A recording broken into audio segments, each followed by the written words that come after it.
धर्मादाय आयुक्तांनी 230 कोटी रुपये गोठवल्याचं समोर येत आहे। धर्मादाय आयुक्तांनी 230 कोटी रुपये गोठवलेले आहेत। आज सकाळपासून या संबंध प्रकरणावर चर्चा सुरू आहे। आता धर्मादाय आयुक्तांचे आदेश आलेले आहेत। आपल्यासोबत सागर आव्हाड फोन लाईनवर जोडले गेलेले आहेत। सागर, नवीन माहिती समोर येते, धर्मादाय आयुक्तांनी 230 रुपये गोठवलेले आहेत असं समोर येत आहे। काय अधिक माहिती? अत्यंत मोठी बातमी आहे। जैन बोर्डिंग संदर्भात 230 कोटी रुपयाचा जो व्यवहार झालेला होता त्या संदर्भातले 230 कोटी रुपये जे आहेत ते धर्मादाय आयुक्तांनी गोठवलेले आहेत।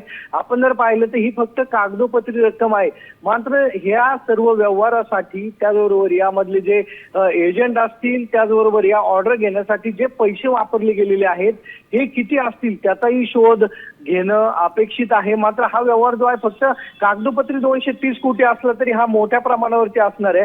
त्यामुळे आता हे 230 कोटी रुपये जे या व्यवहारातले होते त्याचा गोठवण्यात आलेले आणि पुढील अनेक एक वेगळ्या माहिती जी आहे ती अजून या प्रकरणात समोर येणार आहे। मात्र आपण जर पाहिलं तर हा व्यवहार रद्द केल्याचं पत्र गोखले यांनी काल मेल केलेलं होतं आणि या मेल नंतर पुन्हा जैन जे त्या ठिकाणचे जैन गुप्तानंदी जे आहेत त्यांनी सांगितलं की हे आंदोलन सुरू राहणार आहे। 7/12 वरील जोपर्यंत नाव उतरत नाही, जोपर्यंत सेल डीड रद्द होत नाही तोपर्यंत हे आंदोलन सुरू राहणार आहे। नक्कीच सागर, धन्यवाद आपल्या सविस्तर प्रतिक्रियेसाठी। आपण पाहू शकतोय की 230 कोटींची पुन्हा मागणी हंता गोखलेंनी केली होती, मात्र ते आता धर्मादाय आयुक्तांनी गोठवल्याचं समोर येत आहे।